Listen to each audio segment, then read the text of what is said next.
Yo, what's up guys, it's your boy Sami here. Today we are gonna see, what if God Naruto falls in love with Kami and Yami, part 2, hope you'll enjoy this video. So before we start please subscribe to our channel, and like this video.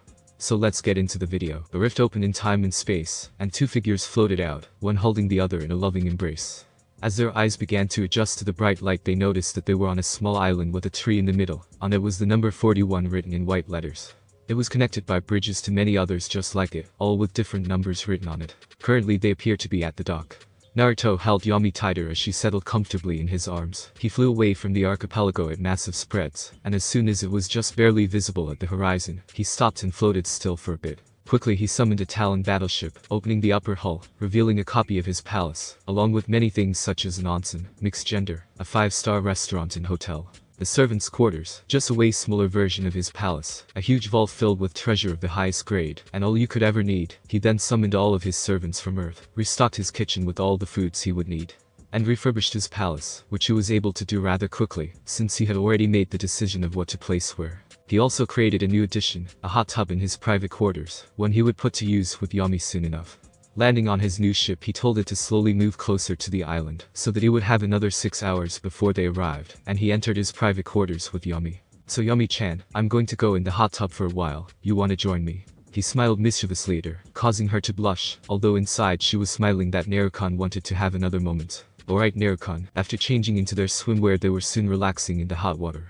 After a while Naruto started to get bored, so he scooted over to her side, which she didn't notice because she had her eyes closed, and he suddenly hugged her tightly, placing a lustful kiss on her lips. Feeling slightly surprised as she simply moaned slightly and wrapped her own arms around him as he explored her mouth with his tongue, she hesitantly swished her tongue against his, and it continued in a passionate battle of love. He lowered one of his hands and started to gently massage her backside, earning him a lusty moan from her.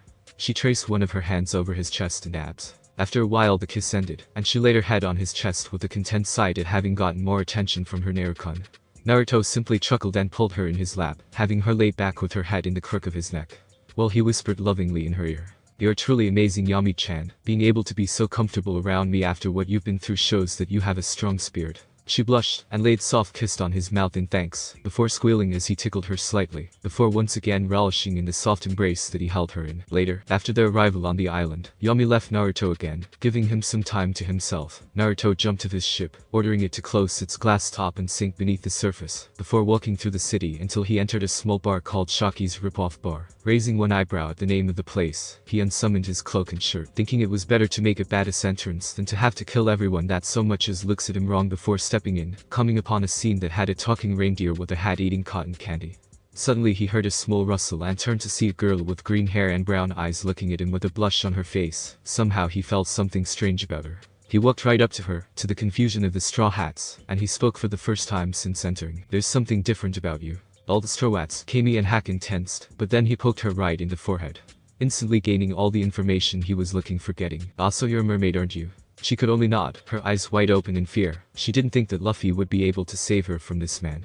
This belief was instantly proven to be valid when Luffy executed a preemptive strike on the young man, upon which the young man just backhanded him with such devastating power that even Luffy lost consciousness for a brief moment before groggily standing up.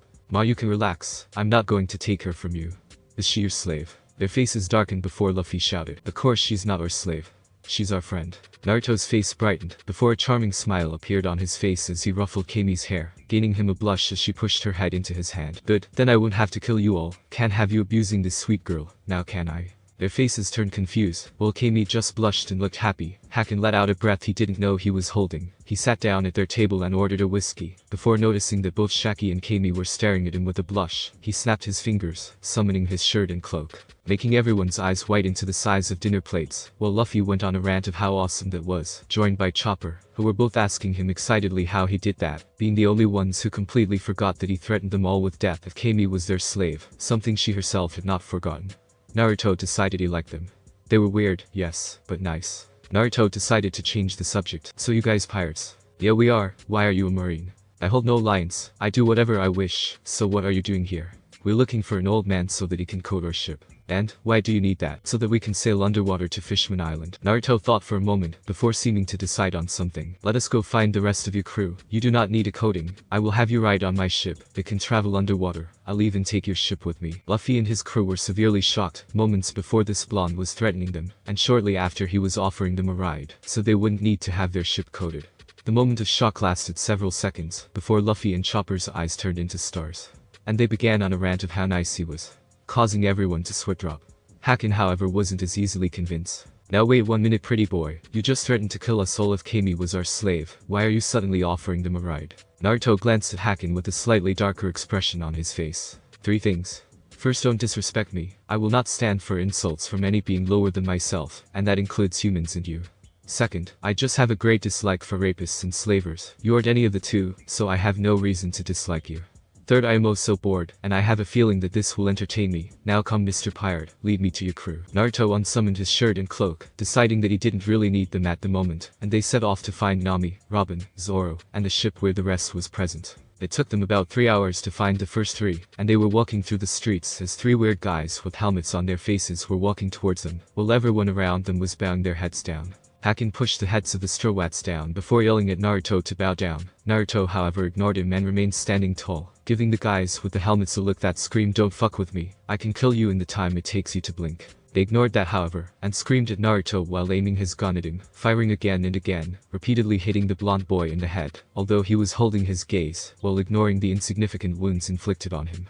He could finally make out the screams of the helmeted men. "Bow down you lowly scum, I founded the world." Naruto suddenly sprouted 3 pairs of wings, and a halo shone upon his head, his belt buckle with the kanji for God shining a bright white, as he spoke, his voice sounding so powerful and ethereal that everyone stood motionless. "Bow down. To you lowly mortal. How dare you command me to bow down to you? Die you insignificant mortal." He raised one hand and a beam of light shot out of it, causing the 2 Yubitos head to be vaporized in the blast. While he closed his other hand, the earth around their guard shot up and crushed them. The skies then grew dark, like it was the middle of the night, but even darker. Naruto raised both his hands, and out of a rip in time-space, an ethereal figure, holding a dagger in his mouth appeared. It stopped, looking at Naruto with what everyone assumed was a questioning glance. "Shinigami-kun, would you be so kind as to reap the souls of these fools? They thought they could make me bow down to them." Shinigami looked at the mortals with a disbelieving glance, before taking his knife out of his mouth, and reforming it as a giant scythe, chuckling as he stared the mortals down. "I'll be glad to. Mortals need to know their place before us, right? By the way, congratulations on your ascension." He swept his scythe down, watching as they began screaming as their souls were pulled out, before he opened another rift and disappeared, leaving them crumpled on the ground, their eyes open in shock, but lacking any life. At his command, the skies turned blue again, as if nothing ever happened. He turned around to face the Straw Hats once more, seeing Zoro and Brook staring at him in slight fear, Nami, Robin and Kami slightly drooling with massive blushes on their cheeks, and Luffy and Chopper with stars in their eyes, as they yelled how awesome that was. He walked up to Nami and Robin, and hooked one arm around Nami's and one around Robin's waists, pulling them close. They sighed in happiness and leaned into him, forgetting completely that they actually just met him, just happy that he was holding them close. With his arms still around them, they started walking to the docks, completely ignoring the frantic cries of a marine that 3 of the 2 Yubito had just been killed, calling for an admiral to take care of things. As they neared the docks, they noticed that a small fleet of battleships was approaching the archipelago. The other crewmates were a bit distrusting at first, especially after noticing the way Nami and Robin were acting around him, like they were madly in love with him, not caring that he was holding them both at the same time. But they relented after hearing that Naruto killed 3 of the 2 Yubito, obviously dismissing the thought that he was actually a marine. After Luffy asked him where his ship was, a giant egg-shaped white ship came out of the water right next to them. To the amazement of Frankie, the top of the hull simply disappeared, and a hatch in the hull opened, allowing their ship to enter. After they all got off their ship, the hatch closed and they were allowed to go on board. After they were all done with gawking at the wonders of the ship, they were having a conversation in the lounge. Naruto was sitting on the lounge chair with Nami and Robin against him. He was caressing their bellies, causing them to occasionally stifle a low moan. They were enjoying themselves, which was apparent by their blushes and the fact that they were resting their heads on Naruto's shoulders. When suddenly Naruto asked a question. "Excuse me for prying, but I sense something different about Luffy, Chopper, Brook and Miss Robin here. Care to tell me what it is?" He finished, squeezing Robin's side affectionately, before continuing with one last revelation. "Frankie, something is off about you two, but it feels different than with the first 4. After a moment of thought, they decided to tell Naruto what was hardly a secret anyway. Robin sprouted arms from all over Naruto, seductively caressing his chest and abdomen. Chopper grew into a large gorilla-like creature. Luffy stretched his face out. Brook muttered about how he had died before, and Frankie opened up his stomach to reveal his cola reservoirs. Seeing Naruto look confused, Robin decided to explain it to him, but not before letting out a seductive giggle. You see, Naruto-kun, Copper, Brook, Luffy and myself have devil fruits, and Frankie is a cyborg. Naruto's eyes whitened ever so slightly, before a smile appeared on his face. He had indeed chosen an interesting bunch of humans. Really? Tell me about these devil fruits. Well, a devil fruit is a special fruit that grants the person who eats it special powers. They can change the substance your body is made from, give you the ability to transform into something, or give you control over an element. However, in gaining these abilities, you also lose the ability to swim. In fact, you become unable to move in the water. Naruto frowned. That was a problem. If they found his crystal by chance, the ship would vaporize and they would all drown. He'd have to eliminate that weakness in Robin at least. He liked her, and she was hot. Suddenly Sanji came back with a dinner. The moment he spotted me cuddling with Nami and Robin, he went apeshit crazy and attacked me, causing Nami and Robin to tense, even though I wasn't in any real danger. Get your hands off my Nami-san and my Robin CHWAN. He flew towards Naruto at a high speed before stopping suddenly as he came into contact with a barrier just before hitting Naruto. He then bounced off, clutching his leg in pain, as the barrier had not even given an inch. Naruto chuckled merrily before his face turned serious, and he stood up summoning his cloak and shirt, to the obvious displeasure of the two ladies he had been cuddling with. All of you follow me, I have to show you something. They all followed him, although they were confused at his sudden change in demeanor. They walked through the halls of the palace for a while before they came to a dead end. When Naruto suddenly spoke, Talon, open the crystal hatch. As soon as he finished, a robotic voice creaked through the entire ship. Hi, Naruto-sama. And then the wall in front of them slid open quickly. Not a sound was made as the previous wall seemed to melt completely into the ceiling. Frankie was especially amazed by this, as he was the mechanic of the bunch. They then followed Naruto down a long twisting hallway, before they finally came into a large room that continued into the depths, and extended at least 4 stories higher. In the middle of the room was a large cyan crystal, which glowed with a power none of them could understand. It filled most of the giant room, leaving them to wonder what a pure crystal that size was worth. After another minute of them gazing in wonder at the large crystal, Naruto finally spoke. This is the power crystal. None of you must ever touch it or attempt to remove it from this chamber. This ship is designed and developed solely by me, therefore only I can touch this crystal. This is because if any mortal touches this crystal, the entire ship will instantly disappear along with the crystal, leaving you all to fall into the waters below. I designed it this way so that no one can steal my technology, which is obviously superior to anything pirates or marines may have. Now the reason I'm showing you this is that all 4 of you cannot swim, and as such if my ship disappears you will all drown. Now I've decided I like you guys and I don't want that to happen, especially not to Robin-chan. Do you understand? They all looked slightly unnerved but nodded. Upon a loud explosion was suddenly heard just outside the ship. Turning back, running instead of walking, they hurried out of the corridor, the door closing behind them as they left the secret walkway, where they saw a guy in a striped yellow-orange suit with rockstar glass firing lasers at the ship, which were deflected by the barrier shield. Robin's eyes whitened in horror. It was Admiral Kizaru. She had finally found someone she thought she could love, and now they were all going to die. He was said to be the strongest of the admirals. Naruto stared passively at the admiral. He was going to have some fun with him. He commanded his ship in a firm tone. Talon, I'm going to have some fun with this admiral guy. As soon as I'm gone, activate the full reflector shields, and only open them for me, and close the glass hull please. The robotic voice sounded again. As you wish, Naruto-sama. Nami and Robin gasped in horror as they heard Naruto say that. Was he going to fight an admiral? What if he died? What would they do? They were however shaken out of their reverie, as Naruto kissed them both on the cheeks, causing them to gasp and blush. Bye ladies, root for me, okay? Was all he said before he floated off the ship, while the 2 ladies could only utter muffled affirmations. As soon as Naruto was 10 feet from the ship, an energy field sprung up and the glass hull materialized, leaving them protected as Naruto battled with the admiral. As soon as Naruto hit the ground, the admiral was right in front of him, staring him down before speaking. Bijuu, are you the one who attacked me? Naruto looked at him with confusion on his face. It was evident that he didn't know what it was. I don't know what it is, but if you mean the guys with the helmets on their heads, then yes, I killed them. Those pathetic mortals were telling me that they were superior to me while they haven't done a single thing in their life but rape and enslave, and as such have lost all their right to live. The admiral just kept a blank look on his face, and after a long while of silence he finally spoke, twisting his face in a weird expression as he did. I see. I'm afraid I'm going to have to kill you then. May I have your name? You're not a registered pirate, are you? I'm Uzumaki Naruto, but you're not going to be able to kill me, Mr. Lightman. Kizaru suddenly appeared behind Naruto, before kicking him at light speed. Imagine his surprise when his leg was stopped by a hand, before being chopped off at the base by what looked like a dark red energy blade. Of course it wasn't lasting damage, but it was faster than he could react, and that's saying something for a guy that can go at light speed.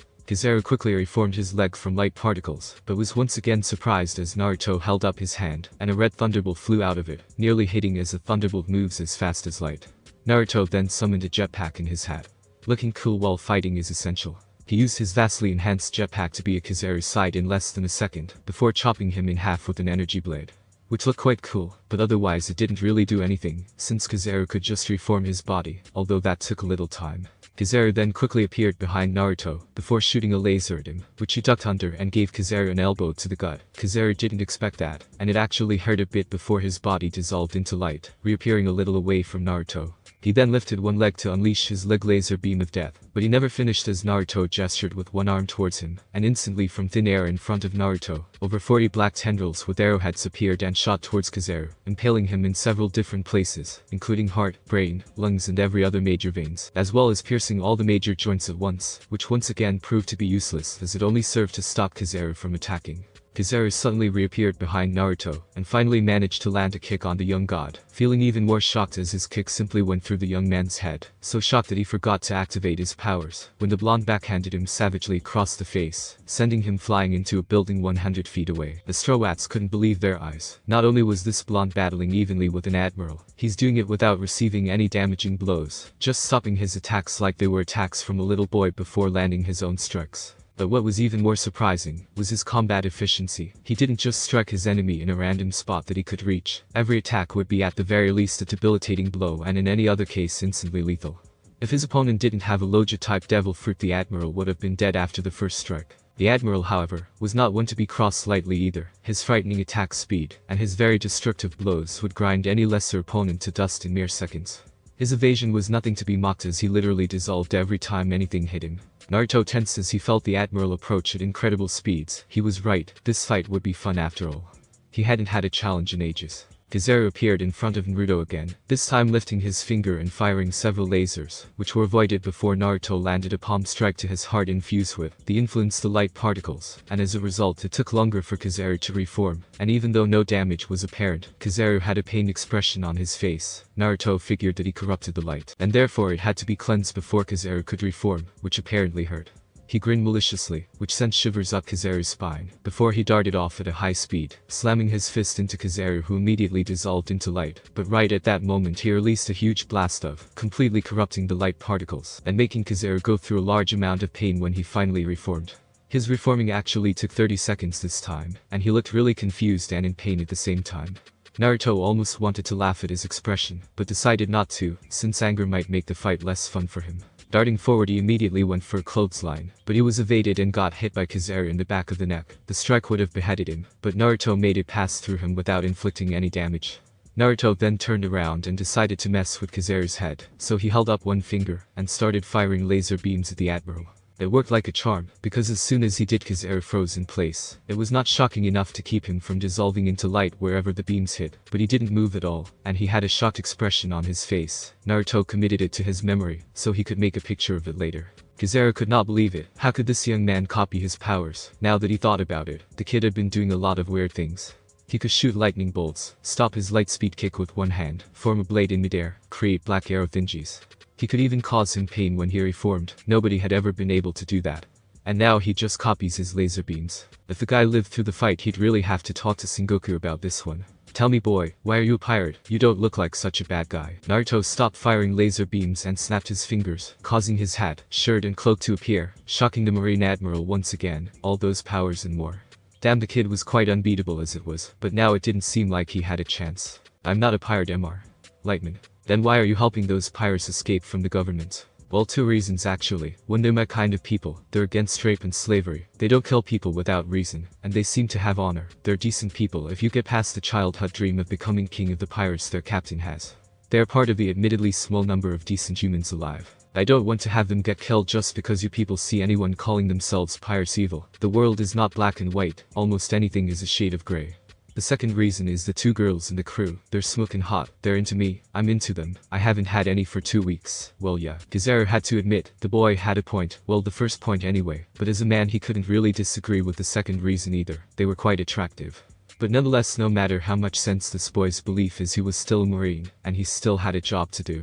Kizaru sighed. He really didn't want to do this, but if he didn't, the Sengoku would have his head for allowing the man that killed 3 of the Tsunuyubido to escape. You have a good point, kid, I'll give you that, but if I don't kill you, my boss will have my head, so I guess we'll have to fight again. Naruto already decided that he had had his fun for today. It was time to finish this. I'm sorry man, but I've got to finish this before more of your lackeys arrive. I won't kill you though, I have a feeling we'll meet again. Naruto quickly used his powers to completely shut off Kizaru's access to his devil fruit, and before he could register it, Naruto was already upon him, firing 3 small laser beams. One went through his shoulder, another went through his lung, and the final one went through his ankle. Dr. Vegapunk would be able to heal it, but it effectively put him out of the fight. Kizaru was at a loss for words. 1 second this kid tells him that he has to finish the fight, and the next he can't use his devil fruit anymore, and within 3 seconds he was simply destroyed by the kid, and he had the idea that the kid could have easily done worse. Oh yeah, he was definitely going to have to talk to Sengoku about this one. Naruto floated back to the ship, and the hull and shield opened for him, allowing him to safely land on the boat, after which the Straw Hats were immediately upon him. Luffy and Chopper were saying how awesome he was, Zoro and Sanji were looking at him with respect, Usopp was looking at him in awe, Brook was telling skull jokes, Frankie was ranting about Suppa, and Nami and Robin were at his side in a blink, as he wrapped his arms around their waists. Nami was half-heartedly yelling at him, while Robin was just happy to be close to him. After they had all calmed down, Naruto decided that it was time to get underway. He was quite interested in this Fishman Island. An island underwater where humans can walk around was unique to say the least. It was something he just had to see. So guys, what say we go to Fishman Island? I mean, I want to spend time with you, so we're not going to go fast, but I think it's best we leave before more marines come and attack us. Nami-chan, could you point me in the general direction of Fishman Island? Nami took a look at the log pose, before nodding, and saying, "It's to the diagonally left and forward of the ship, and the downwards at a 65-degree angle, Naruto-kun." Naruto nodded to her before saying, "Talon, did you hear that?" "Yes, Naruto-sama, I heard." "Alright, detect a concentration of intelligent life in that direction. It has been found, Naruto-sama. Then set a course towards the coordinates at a leisurely pace, and warn me when Ada is less than 1 hour. Hi." Instantly the ship started to move, although no sounds of the engine could be heard. And since they weren't standing inside, they could see the water starting to rise at the edge of the hull. It was a weird experience for the Straw Hats. They felt like they were standing in a sinking ship. As the water rose to the top, Nami and Robin covertly grabbed Naruto closer, out of slight fear of what would happen if this wasn't actually supposed to happen. After a few minutes the boat was entirely underwater. Frankie was the first to speak. "Naruto, Nikki, how is it that the engine doesn't make a sound, yet we still move?" Naruto looked at him with a slight smile on his face, glad that someone was showing interest in how things worked. "That's because it's a special engine. I call it a cold fusion engine. It is based on the principle that if we compress the 2 of the smallest building blocks of all matter called atoms together under a very high temperature, that they will fuse together and create 1 atom, releasing a huge amount of energy in the process. The energy is then led through a filter that will instantly cool down the energy to a temperature just above 0 degrees Celsius, which is then used to power turbines, eliminating the need for noisy cooling machines. The beauty of it is that once the process has started, it will not end until no matter is left to fuse, and since my power crystal can create matter from nothing as long as I power it, it makes for the perfect way to move quickly and silently, since no stops are ever needed to replenish fuel." Frankie was marveling at the prospect of such an engine, but also slightly sad since he couldn't add it to the 1,000 suns, but Naruto wasn't finished talking yet. "The cool part is that this ship can go much faster than this. It can go at 9 times the speed of sound, but I won't do that since your bodies can't handle it, and except for Luffy you probably all die. Oh, and my ship can fly, since it's just that awesome. But again, unless I make a ship especially for you, you can't really recreate my technology, since without the power crystal that only I know how to make, none of this would work." Now Frankie was drooling, a ship that could fly and go super fast. The possibilities and practical applications that could have been astounding. Now Frankie understood why Naruto had designed his technology, so that no one could ever steal it. If the Marines ever got a hold of that kind of technology, they would annihilate the pirates within weeks. It would tip the entire power balance in favor of its owner. But that also means that combined with the frightening level of skill he has displayed in battle so far, that if they make him angry, there is no doubt they would die. He supposed it was actually lucky that Nami and Robin had taken a liking to him very quickly, and that he seemed to have the hots for them too. According to Luffy, however, they didn't have much to be afraid of. Naruto had stated that he really only disliked trapists and slavers, and from his actions they had ascertained that he also didn't like it when people demanded things from him. Then Naruto spoke again. "Anyway guys, I'm going to go to the onsen. Anyone want to join me? And ladies, it's a mixed gender since I'm really the only person on this ship, so you might want to go get a bikini or something if you decide to go." Robin, Luffy, Chopper and Brook declined since they were devil fruit users. Although Robin seemed reluctant to decline, she wanted to spend some time with Naruto. Usopp wanted to go look at the fish outside, so he declined as well. Zoro wasn't interested, he wanted to sleep instead. Sanji declined since he wanted to get started on dinner, and Frankie wanted to go look around the ship. Nami, seeing her chance to be alone with Naruto in an onsen, agreed to come, secretly pleasing Naruto greatly. Naruto snapped his fingers and was suddenly in his swimming boxers, and after showing Nami the onsen he proceeded to go in and relax himself. No matter how powerful you are, it's still nice to relax after a long day. The hot water caressed his skin as he slowly descended into the perfectly warm water, relishing in the feeling of his muscles unwinding from all today's excitement. He had traveled to a new world, met some interesting people, killed someone important, Fard Mr. Lightman, and invited previously mentioned people onto his boat for a ride to Fishman Island. He had to admit that even though he loved his new life as a god, sometimes his exciting life tired him. Not that he's complaining though, why would anyone complain that they have become a god? As the steam rose it made it quite difficult for him to see anything, and because it didn't really bother him he left it that way. It really wasn't a surprise to him when suddenly two soft arms wrapped around him and a young supply body was pressed against his own. And a sudden husky voice broke the silence. "Hello, Naruto-kun." He replied with an affectionate greeting before he wrapped his own arms around her, putting a bit more pressure on it, so that she was pulled closer to him, chuckling lightly as she moaned a bit from the closeness of their bodies. He softly raked one hand through her hair, relishing in its smooth softness as Nami simply lay against him, and enjoyed the simple but pleasurable action. After she had gotten used to this however, she wanted more pleasure. She had finally found a guy she liked as more than a friend, and even though she knew that Robin would think the same way and that he would not stop her, for some reason she didn't seem to mind as the feeling in the pit of her stomach told her to just go for it, and to finally make a shot at a measure of true love. As the silence grew deafening, she spread her legs a bit, allowing herself to straddle him slightly, even though they were still sitting up. As he looked at her with a questioning glance, she took her chance.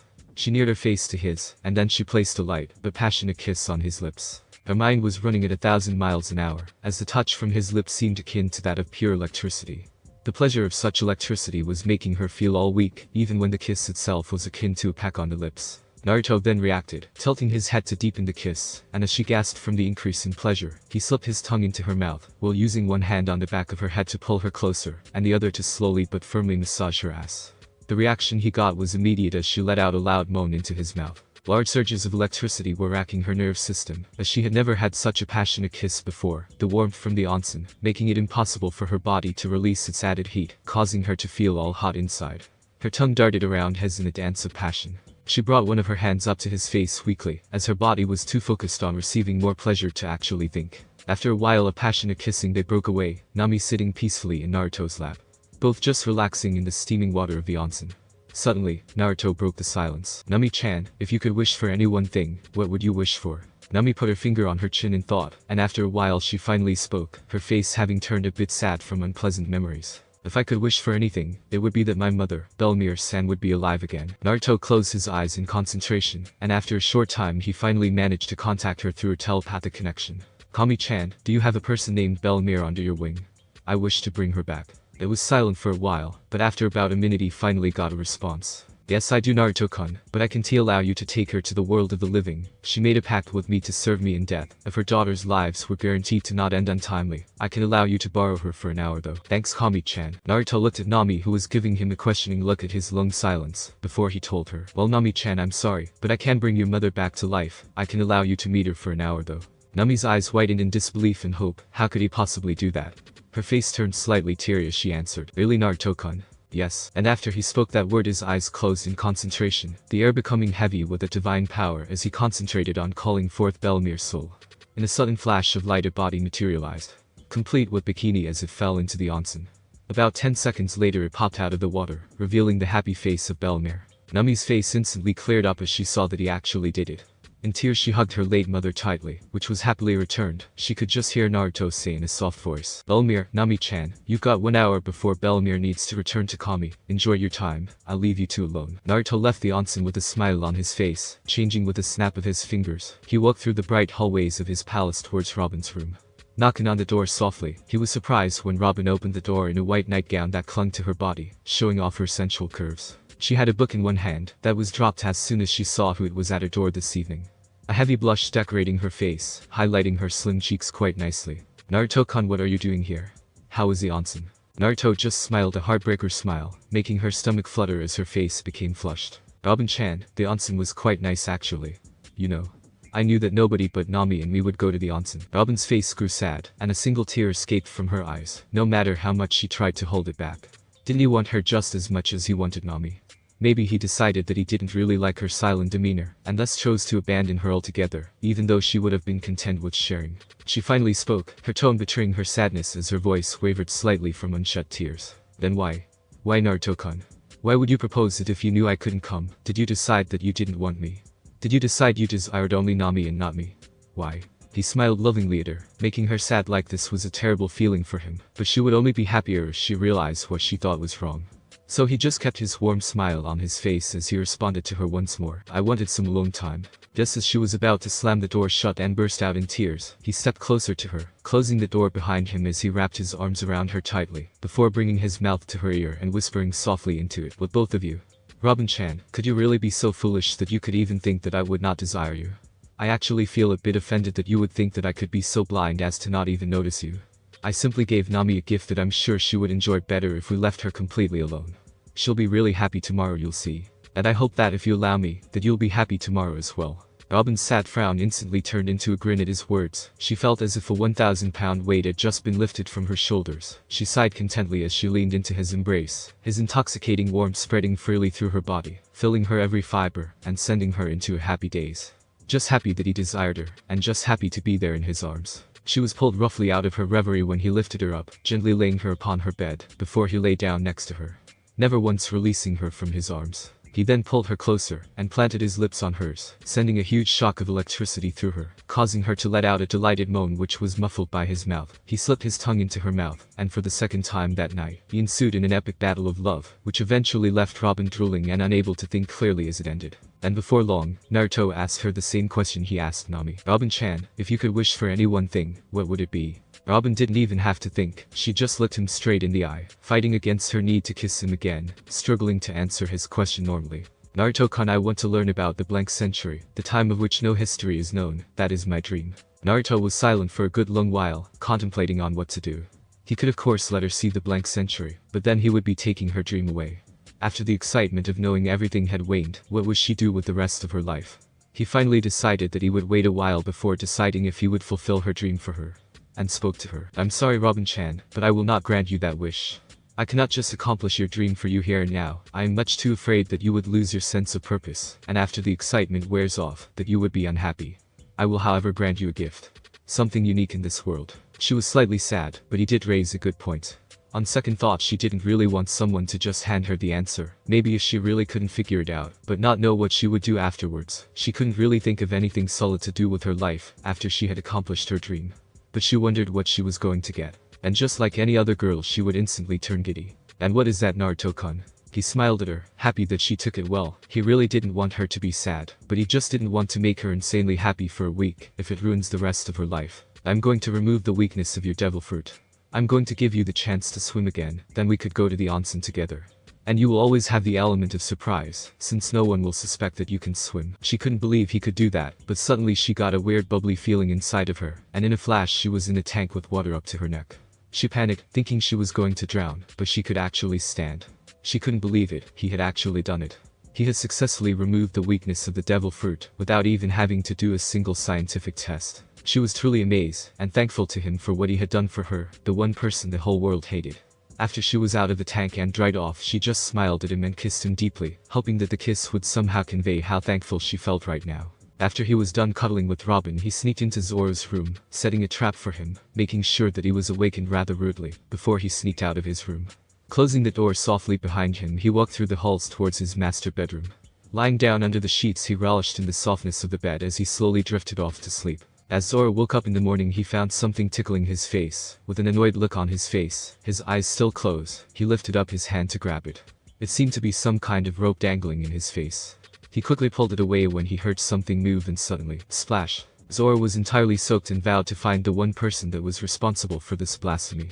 He stormed out of the room only to find Naruto and the entire crew waiting for him. After Zoro had woken up, Naruto gathered the entire Straw Hat crew in the dining hall and made an announcement. Everyone, I have decided I like you guys, so I'll give you each something for 2 reasons. 1, I like you, I don't want you guys to die. 2, to be able to protect Nami and Robin if necessary, because if you let either of them die, I'll come and kill you. They all looked excited. You could feel the wonders of what they would get flowing off them in waves. Naruto walked up to the reindeer man, holding a bottle of 250 milliliters in his hands. Chopper, as the doctor of this crew, I depend on you to keep them all healthy, and because of that I have given you a medicine that will cure any disease instantly with only one drop. The doctor's jaw dropped into the deck, and he accepted the bottle with stars in his eyes, while saying that he wasn't happy, and that they were all idiots. After smiling at the young reindeer, Naruto walked up to Brook. I think I will do everyone a favor by giving you your flesh back. And before their eyes, organs started growing. His head was enveloped by skin as his eyes and nose regrew. His torso was entirely skinned by now, and the rest of the flesh was quickly regaining its normal color. After a minute had passed, Brook was standing in his full alive glory, causing the entire Straw Hat crew to drop their jaws into the ground in amazement, before Brook started crying in happiness, and began trying to hug Naruto in his state, which caused Naruto to hit him over the head. After the small break, Naruto walked up to Zoro, and took his swords in his hands. The swords glowed white for a moment before they returned to their normal color. Only a black swirl had appeared on their hilts. Naruto gave Zoro the swords back and told him what he did. I have blessed your swords, now they can cut through almost everything, and they will feel like they are a part of your body. Zoro nodded in thanks, a slight smile on his face as he watched Naruto move on to the next person. Sanji watched in anticipation as he wondered what he would get. As the cook of this ship, I am counting on you to feed everyone food with enough nutrients to keep them healthy, but you are also one of the main fighters, therefore you get 2 gifts. I will bless your legs so that you can run faster, and kick way harder than you were able to before. And I will give you a tome with all the recipes that I know. There's over 3,000 recipes in there, as well as new cooking techniques. Naruto nodded and Sanji's legs suddenly grew stronger. They glowed a bright white until a moment later Sanji felt it way easier to stand. It was like he weighed nothing. Another nod later, a book the size of several encyclopedias put together appeared in Sanji's hands. Naruto walked towards Luffy next, who had stars in his eyes of all the cool gifts they got. Naruto lifted up his arm, and a black energy blade popped out. Then the blade disappeared and a beautiful golden bracelet appeared in his hands, which he then gave to Luffy. Because you're the captain, you will also get 2 gifts. One is this bracelet, which can call out an energy blade like the ones I use. Second is I will access another dormant ability you have, and give you the knowledge on how to control it. It is called Haki. Naruto then pokes Luffy in the forehead, instantly accessing his ability and learning how to control it. Luffy then flashed his bright smile and thanked Naruto exuberantly. Naruto then walked up to Usopp, who was literally trembling at what he would receive. Naruto then held both his hands up and formed a sniper rifle in it. As the sharpshooter of the crew, I think this would be a most fitting gift for you. This is called a sniper rifle. It holds an unlimited amount of bullets that can shoot through a marine battleship, and if you can correct for bullet weight, distance, and wind, you can shoot someone from several miles away with it. You simply look through the scope on top, and aim it at the enemy's head. Then you pull the trigger and bam. Dead. Usopp nodded enthusiastically in thanks. He couldn't wait to try the sniper rifle out on some marines. They thought he could shoot far before. Ha. This baby can shoot 20 times as far as his Kabuto. Naruto woke up too, and said. And last but certainly not least, Frankie. I will give you a chance I will never give anyone again, but you must swear on your honor as a mechanic that you will not tinker with it or try to reverse engineer it. Can you promise me that? Frankie thought about it for a little while before he nodded, all traces of his normal exuberant attitude completely gone as he swore an oath. Naruto then gave him a warm smile. Alright then, I will give you some of my technology. I will give you one of the weapons I designed myself. It is basically a laser that shoots a solid ray of white light that can cut through anything at a distance. Think of it as a bullet that always goes right through the target regardless of armor, and may even go through the targets behind the target. If you use it with this special prism I included, the beam will split into several smaller beams, essentially making it a long-range version of a shotgun. Frankie's left arm glowed white, and a new compartment was added. Frankie looked like he was in ecstasy at the mere mention of that level of technology, but nodded anyway and said his thanks. At that moment a sudden alarm was heard, and the robotic voice of the Talon rang through the entire ship. Naruto-sama, we're under attack. The Marines have coded ships that are launching some kind of missiles at us. They seem to be propelling themselves in the water using some primitive version of a turbine. Naruto thought for a second, trying to decide on the way he could have the most fun with the situations. Talon. How many ships are there? There are at present 10 ships after us, Naruto-sama. Alright then, I have modified 10 mantis to be able to fight underwater. Send them out. Hi. Naruto-sama. The Straw Hats watched in awe as a hatch to the side of the ship opened, and 10 white figures shaped like a praying mantis shot out, darting out towards the ship. Their energy blades glowing dangerously in the dark of the deep sea. They watched on in horror as all the mantis did was slice open the bubble coating of the marine ship, immediately negating the entire coating, and crushing the marines along with their ships, to oblivion due to the water pressure. The mantis shot back into the ship, and within 2 minutes of the start of the confrontation, everything was at peace again, the attack having been shrugged off like it was a toddler attacking a giant tank. Being inside of a ship that powerful, made them feel at ease even when they were 3,000 miles under the surface. As Naruto slowly woke from his slumber, a bit later than he would normally awaken since underwater there was no sunlight, and the only thing that tells you if it's night or day is the clock. He came out of bed slowly, rubbing his eyes sleepily, before he finally got up. Slowly moving towards a cozy room he called the breakfast room. As he entered he saw Robin sitting on the couch, being the only person who was normally up at this hour. Naruto sleepily walked over to her.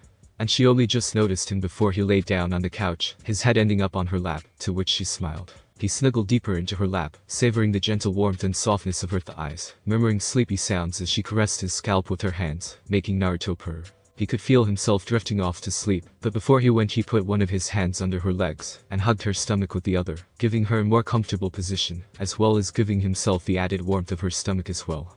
He murmured his thanks to Robin as he finally fell asleep, to which her smile simply grew wider as she kept raking her hand through his hair, her book lay forgotten as she simply watched him sleep. After Naruto woke up again, Robin refused to let anyone wake him up. They all had breakfast. As usual it was a chaos for everyone but three of the people present. One was Naruto because he would brutally mutilate anyone who touched his food. The other two were Robin and Nami, because now there were two people who would beat on the offender. Naruto materialized the paper in his hands, and skimmed through the articles for something interesting, and when he found one he felt compelled to share it with the Straw Hats. Hey guys, there's apparently going to be some kind of pirate war between Whitebeard and the world government. Everyone was interested in that so they all stopped eating and listened to what he had to say. Apparently the Marines caught some guy named Portas Diaz, and they're going to execute him in 2 days at Marineford, and Whitebeard is guaranteed to try and stop them from doing so. It's guaranteed to be quite an event to behold. As the name Portas Diaz was spoken the room turned deathly quiet. The expressions of Luffy, Usopp, Chopper and Nami were ones of horror. Sanji and Zoro looked shocked. Naruto looked up from the paper at the eerie silence filling the room. Something wrong? He asked them, as he was pretty confused over the extreme reaction to the article. Luffy, as energetic as ever, shouted, his face contorted in anger at the thought of the Marines killing Ace. Ace is my older brother. We have to go save him. Naruto just gave him a blank stare before he raised one eyebrow. And is this brother of yours a rapist or slaver? Luffy shook his head, and Nami pleaded with Naruto. Please Naruto-kun, you have to help us save Ace. I don't know but, if he's a good person he should be saved, and I kinda want to see this battle. And maybe I'll meet someone interesting. Plus Nami-chan asked, alright I guess I'll help you. They cheered and Naruto decided on a course of action. Talon. Do you remember the chakra signature of MR? Lightman. Yes I do Naruto-sama. Alright we rose from the water in 30 minutes, and then we set off towards MR. Lightman's chakra signature through the skies at an altitude of 12 kilometers, and we will move at 1200 kilometers per hour. Hi. Suddenly the ship stopped moving, which caused everyone to jump slightly, before the ship started moving towards the surface at a frightening pace, causing them all to feel like they were being pressed against the floor by an elephant. After a while though they got used to it, and they watched as the water grew brighter and brighter as they neared the surface. Suddenly they shot from the water, and the Straw Hats gasped as they ran towards the edge of the ship. Their faces set in childish wonder as the ship rose higher and higher, until they were about as high as Skypia. Then Naruto told them to hold on to something, and as they did Naruto gave the okay for the next action. Suddenly a high-pitched noise could be heard, and it got higher and higher until it suddenly stopped. Then the turbines started turning and were soon turning at about 1/9 of their max speed. Naruto then turned back to the breakfast table and resumed his breakfast as they were underway towards Marineford. He had a great time since everyone, even Luffy, was too busy gawking at the height, speed and scenery, to even think about food. After breakfast Naruto acted like he was napping in Robin's lap again, while actually just savoring the warmth and planning out his acts, for when he finally chose to deal with Konoha and the elemental countries. Oh yeah, he had a lot to do. At Marineford, Sengoku's office, Kizaru walked into the office, and waited for Sengoku to notice him, which took very long. After 10 minutes he sweat dropped and coughed, startling Sengoku as he had no idea anybody was there. When he saw Kizaru looking official he was confused. Kizaru wasn't a person to formally report on anything. Sengoku supposed that the incident on Shibanti had shaken the admiral more than he had realized. It wasn't every day that 3 of the 2 Yubito were killed, and that an admiral wasn't fast enough to capture the offenders. Especially Kizaru, he had always been the fastest person alive, no one had ever escaped his grasp. Thinking that it was best to let the admiral get his feelings off his chest, he motioned for Kizaru to speak. And after a moment of hesitation he did. Sengoku, there is something you need to know. At Shibanti Archipelago, I wasn't too slow to catch the perpetrator. Sengoku's eyes widened. What could this mean? Did it mean that Kizaru was beaten? Was he outsmarted or did he let them go? After calming himself he waited for Kizaru to continue, which he soon did. I was beaten by Sengoku, this kid. Uzumaki Naruto incapacitated me without me landing a single blow on him. He could even catch my light speed kick. Sengoku's eyes widened further as he dropped the pen he was holding in shock. How could some unknown person who had never even been seen before beat one of the 3 admirals with a pair of Gs? It just wasn't possible. What kind of ability must he have for that to happen? What? He cried in outrage. How could that happen? What kind of ability does he have for that to be possible? Kizaru frowned and explained. Well, that's just the problem. He seems to have multiple abilities at the very least, and one that is very disturbing to all three of the admirals.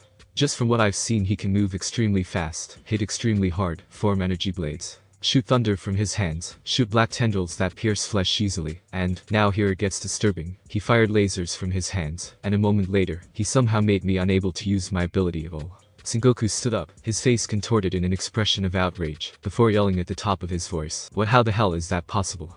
You know it's impossible to have multiple abilities. How can this even be? After Sengoku had sufficiently calmed himself, he continued. Alright, this is grave indeed. Now he has a pirate that is able to beat any of the three admirals with relative ease, thanks to his powers, and on top of that he killed three of the Tumubito, so making him is out of the question. How can we defend the peace if another evil pirate has shown up, this time with the ability to overpower the Marines? What's his name? Kizaru. We have to give him a high bounty. His name is Naruto Uzumaki, but that's not my point, Sengoku. I don't think he's evil. He even told me that he wasn't a pirate. He just stated that he hated rapists and slavers, which would explain why the only persons he's killed are the three Tumubito. From what I've heard, he also gets really ticked off if people think they're better than him or demand anything from him. At present he has taken in the Straw Hat, according to him, because they're against rape and enslavement, and they got hot girls. From an intelligence report, he seems to have a way with all women. Sengoku thought about it for a while, and if the boy really liked the woman of the Straw Hats, then they might convince him to help Freeport his D-Ace, because he is Luffy's brother. But if the boy really went for every pretty woman, then Bo Hancock and Sergeant Major Tashigi might be able to get him on their side, or at least remain neutral. Thank you, Kizaru. Would you please tell my secretary to call Bo Hancock and Sergeant Major Tashigi? Kizaru nodded and left after telling Sengoku's secretary to call in the aforementioned two women. It took a while, and Sengoku was starting to get a bit irritated, but the women finally entered, although Bo had an arrogant look on her face. Sengoku sighed, wondering how he was going to bring the news to them, before deciding to just cut straight to the chase. Ladies, we have a problem. About 3 days ago, a previously unknown man took out three of the Tumubito, because he hates rapists and slavers. However, he is not actually against the world government. He simply hates the aforementioned sorts of people, as well as people who demand things from him or view themselves as superior. Now the reason that this is a problem, since normally we would just have an admiral kill him, was that Kizaru was sent out to capture him for killing the Tumubito, and Kizaru was beaten. Looks of shock, on fear, crossed the faces of the two ladies. It wasn't every day that an unknown person took out an admiral. What they were more interested in, however, was how this concerned them directly. After all, when you're preparing for an all-out war with the Whitebeard pirates, you didn't have time to worry about anyone else, even if that person was strong enough to beat an admiral. They simply didn't have enough manpower to worry about anything else right now, so why was Sengoku bringing this up? Sengoku, seeing the gears turn in their heads after he let the information sink in, decided to continue. Now the reason why I am telling you this is that I believe that he will come here for the battle between Whitebeard and the Marines. The reason I believe this is that while he doesn't seem to care much for the plight of random people he meets, he has taken in Minky D. Luffy, who as you know is the brother of Porthos. D-Ace. The reason I believe he's coming here is that he has a certain thing with women that makes them attracted to him, but he also seems to be bored a lot, and is dying for interesting happenings, and it seems women interest him, if you know what I mean. I think that the two women on the Straw Hats crew have convinced him to come here and help them save Ace from the execution. The eyes of the ladies whitened. The guy who can beat an admiral might be coming here to oppose them in an already uncertain battle. They truly felt that they were unlucky to have the possible risk of having to face such a man in battle. But why was Sengoku telling them this? The only thing this would do was bring their morales down, and that would in turn decrease their effectiveness in battle against the man he mentioned. Sensing the slight despair in their minds, Sengoku debated on how to continue. He could just give them their orders, but in order to maximize their effectiveness, he would have to explain exactly why he wanted them to follow them. According to the powers that Kizaru mentioned, none of the admirals, or even me, stand much of a chance against the boy, and while he may not wish us any direct harm, his presence, and the rescue of Ace, could ruin our entire plan. Now seeing that he was convinced by two rather attractive women to come here, I think it would be best for us to not try to combat someone as powerful as him, because if he does permanently take the side of the pirates, the possibilities of us losing this war is very possible. And as such you are to seduce him if possible, or at least keep him from attacking us. And according to eyewitness reports, it would be hard to notice him, since the female witnesses said that he had an air around him that made them want to submit themselves to him in lust, and that they would do anything for his love. And as for why I told you to seduce him instead of lure him in and kill him, he is way too powerful to let go to waste. If you can get him close to you, you might be able to get him on our side. The only problem with this plan is that if we don't keep him interested, he will probably leave. That is why, at least until we are able to ship in a few regular beautiful females, or convince any of the admirals to spar with him, since he seemed to be quite interested in the admirals. You are to act like you are in love with him. However, if you actually do love him, you may continue to stay with him for as long as you like. Do you understand? They both looked slightly outraged by being used as bargaining tools, but they understood the danger. Boa, not as loyal as Tashigi, took comfort in the fact that since this guy apparently hated slavers and rapists, he would probably not take advantage of her, unless she would let him do so. It was entirely logical to her that she, the most beautiful woman in existence, would be quite useful in convincing this unknown man to take the side of the Marines, and as much as she hated allowing someone to touch her, she understood that she had no choice. If she refused, the island of Amazon Lily would be decimated by the Marines for supporting pirates. So she simply nodded at her orders, refusing to actually dignify that with a spoken answer. Her, the most beautiful woman on earth, being forced to act like a common slut in order to save the Marines' asses. Much later, day of the war between Whitebeard and the Marines. After a long time of flying in the ship, they were finally pretty close to Marineford. The long flight was actually quite pleasant due to the pleasurable company of two beautiful ladies, as well as the interesting antics that the Straw Hats would often display. As they moved closer, they saw what appeared to be a huge battle taking place. Giant walls of ice were keeping in the pirates' as, on the inside of the ice walls, a siege wall was raised, filled with cannons. The only good thing for the pirates at that point was that one section of the siege wall was unable to rise, due to the fact that some kind of giant was laying for dead right on top of it. As they neared, Naruto went over some final things with the Straw Hats, who were all currently gathered near the front of the deck, so that they could see the battle going on from a distance. The amazement that they were flying had long since passed. Alright you guys, I promise to help you, but I will be taking care of everything. This interests me and I have a few tricks up my sleeve in case things get out of hand. You will stay inside of the ship. If any of you die, Nami and Robin will be sad, and I will not allow you to fight. If you refuse or try to disobey, I will paralyze you completely until the fight is over. Understood. The Straw Hats just nodded in slight fear of his suddenly serious demeanor. Well, they knew he meant well, it sounded more like a threat to them, but they decided to obey his will. It was not like they were powerful enough to challenge him anyways. Naruto nodded at their agreement and psyched himself up for the fight that was soon to follow. With Whitebeard, Edward Newgate was worried. This entire battle had been a mystery. The Marines were just pulling one trick after another out of their sleeves. The battle was actually looking quite grim for the pirates, considering the damage the army was doing to their forces, and to be made worse, the Shichibukai were currently fighting with all their might. The three admirals were also busy decimating loads of pirates, even though they had a completely different level of strength compared to the pirates in the first half of the Grand Line. They just couldn't compare to the training and respective abilities that the three possess. The only actual battle that seemed to have a chance of them winning against the three was Marco the Phoenix versus Akainu, since Marco's Phoenix abilities allowed him to combat the heat of Akainu's magma. He was soon shocked out of his worries, though. As the skies grew dark, a huge ship glided through the air and stopped about 300 meters above Marineford. His jaw dropped open as he realized that a ship was just hovering in midair. With the Marines, battle stopped as the shadow fell over the battlefield. All looked up in curious and apprehensive glances, as a new faction seemed to have joined the battle. They all gaped in shock and amazement, as a huge ship seemed to stop in the middle of the sky. Sengoku gaped in incomprehension. How was this possible? Who was the commander of that ship? Was it Naruto? If it was, then he had grossly underestimated the level of technology he possessed, and that could cause him severe problems. If this Naruto was intelligent enough to create something like this, who's to say that he's not too smart to fall for a simple seduction? He was shocked out of these disturbing thoughts when an otherworldly voice rang through the air, a screen in the bottom hull showing a picture of Naruto speaking. Surrender now, you are outmatched, both Marines and pirates will stop the battle now, or I will initiate the attack. A short-lasted silence in the battle was soon over after the announcement, as everyone began screaming in defiance, screaming that they were the Whitebeard pirates, or the elite Marines respectively, and that they would not surrender to some nobody who nobody had heard from before. Naruto just sighed and raised one eyebrow, before shrugging off their unfortunate fate, and addressed his ship. Talon, ready my forces for launch. Fire the lightning cannon to disable the siege wall, and then open the rocket pods, and decimate at least half of them.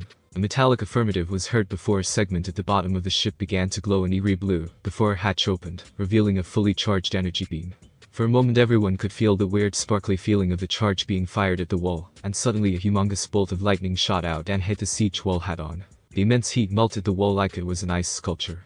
Some screams were heard from the Marines inside of the wall being electrocuted, but they were quickly silenced as molten stone encompassed them entirely. All present didn't even have time to gape in wonder as suddenly about 10,000 hatches opened in the bottom of the ship, before tens of thousands of missiles came flying out, leaving a dark blue trail behind, as they sped towards the ground. There was no time to dodge. All of the missiles hit the ground, and in a single huge explosion, 80% of the Marines and pirates were taken out. All the remaining forces were stammering in shock, amazement, and fear at the power that was unleashed with just a command from Naruto. Suddenly a multitude of pods shot out from the ship at incredible speeds, burying themselves into the ground, until only the door remained above ground, which soon shot open, and revealed various forces totaling around 2,000 in number. A second later a bright beam shot from the talon into the ground, even as the hatches on the side of the giant ship slid open, instantly followed up by hundreds of locusts swarming out of the ship, intimidating the enemy even more. As the bright beam hit the ground, 3 giant 6-armed robots appeared. That alone was more than enough to scare both factions into submission. The locusts stood still in the air, awaiting the possible order to attack. The most intimidating, however, was when the ninja, mantis, and medics popped out their energy blades, holding them low, so that everyone could see that they cut through the ground with ease. Finally Naruto came flying down, donning only his pants, hat and his 3 pairs of angel wings, pointing out at different angles. As soon as he touched the ground, he spoke, in an amused voice. "See, you should have just surrendered. Now that I have your attention, I am going to cut you guys a deal.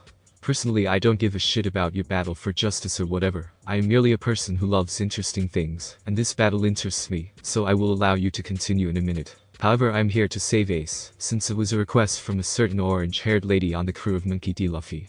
So with that being said, I will take care of Ace's protection during the battle. Now, because I don't care about your battle, you will do best to view me as a neutral faction, and as long as nothing interests me enough, I will stay neutral, just doing whatever I want. Now then, carry on." After he finished, Naruto snapped his fingers, and a barrier appeared around Ace. Then he flew up towards where Sengoku was watching the battle from, and landed sprawled out on a sofa that just appeared out of nowhere, watching the battle with interested eyes. Completely ignoring the nervous glances of Sengoku, he announced in a loud voice, "Troops, back into the battleship. Talon, as soon as everyone is inside, put up the reflector shields. I don't want the paint to get a scratch during the battle." As soon as he was done talking and everyone was done freaking out because of the robotic voice that answered the blonde, the battle continued, although it seemed a bit awkward, since they knew that the ship that was currently ominously hovering above them could wipe them out at any time. Marco was still battling furiously with Akainu, although both were occasionally shooting cautious glances towards the young god, checking if he was indeed remaining neutral like he said he would. Whitebeard himself was continuously sending out small earthquakes, making it hard for the Marines who weren't used to battling in this condition to fight normally. Kizaru was decimating several pirates, although he shot nervous glances at the blonde, most likely from his earlier defeat. As the battle raged on, Naruto continued to look on in interest as he gained ideas for new weapons and abilities from watching these devil fruit users. Suddenly Naruto saw something that made him narrow his eyes, and made his aura flared a bit. 2 beautiful women were about to be killed. One looked innocent, and seemed to be the girl next door, cute, her short black hair and her clumsiness perfectly accentuating that charm. The other one had a body that was fit for a goddess. She wore a red dress, had perfectly perky D or even E-cup breasts, had long sensual legs, and long silky smooth raven hair. As soon as the girls saw that they were about to die and screamed, Naruto stopped time completely with a thought, before he went over to the cute one, took her in his arms and flew over to his personal sofa, where he then proceeded to lay her down gently on the spot where he just laid. Then he flew over to the sexy one and held her in a bridal position, before flying over to his sofa again, and as soon as he arrived and landed, he allowed time to resume its normal course. The 2 girls waited for a moment, continuing to scream, before they slowly opened their eyes, both staring at their savior with blushes on their cheeks. O's was heavier, however, as she felt his toned muscle and saw his chiseled face. She sighed in contentment and nuzzled further into his hold. Maybe she wouldn't mind having to seduce him.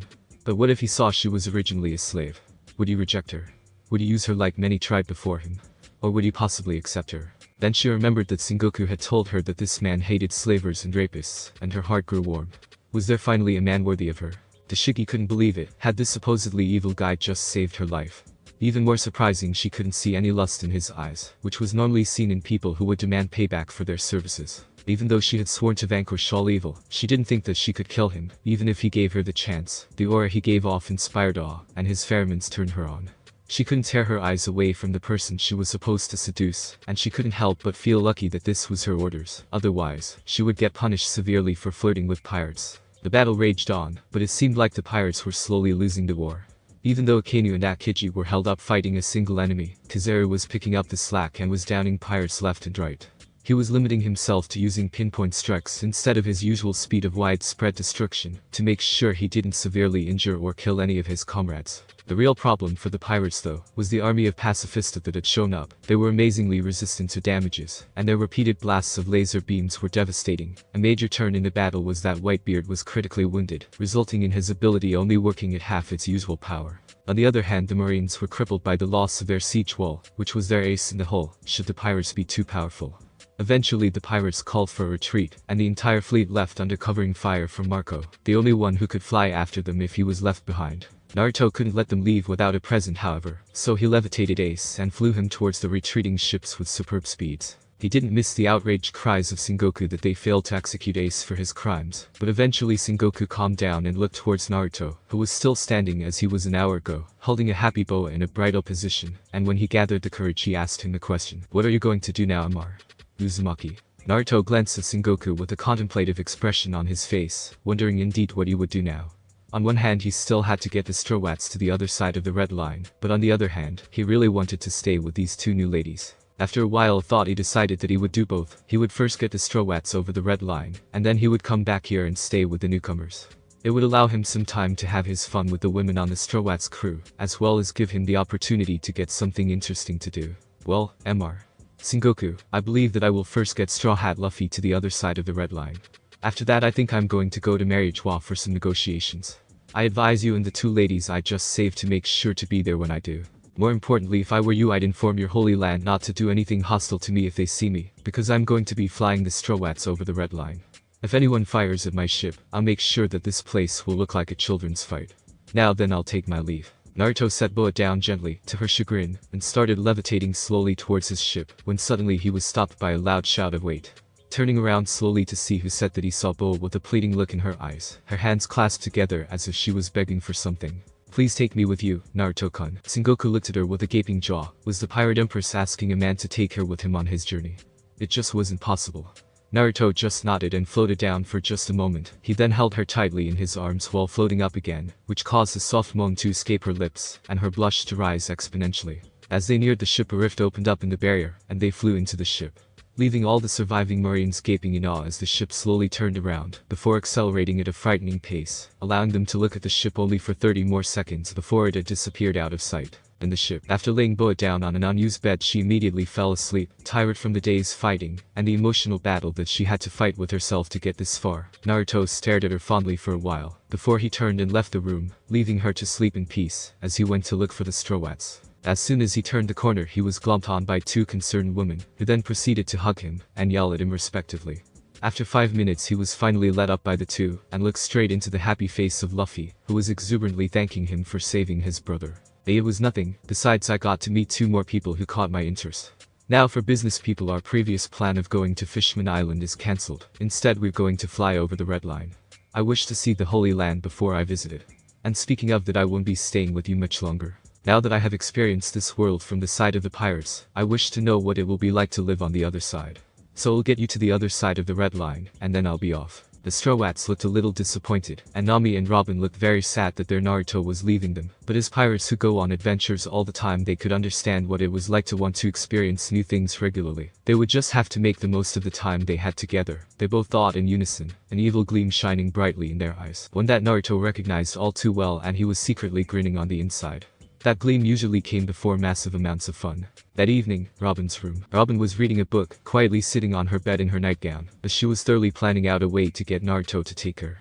At first she was appalled with herself for even thinking like this, that she would just trick him into sleeping with her. Of course she didn't realize that if she just walked up to him and asked him that he would happily agree to better.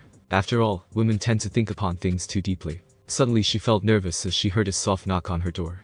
Wondering who it might be at this hour, and hoping with all her heart that it would be Naruto, she slowly got up and made her way to the door. She opened the door slightly, happy that the doors in Naruto's ship don't creak, and she saw the person she hoped it would be. Naruto stood in front of her door, looking at her with an appraising look on his face, before he smiled roguishly at her, causing her blush to rise. "Hey there beautiful, what's up?" The way he said it caused a hot feeling to appear in between her legs, and in her sudden onslaught of lust, she did something no one would have expected her to do. She lunged for him, pulled him into the room, slamming the door behind her, and she threw him to the bed forcefully.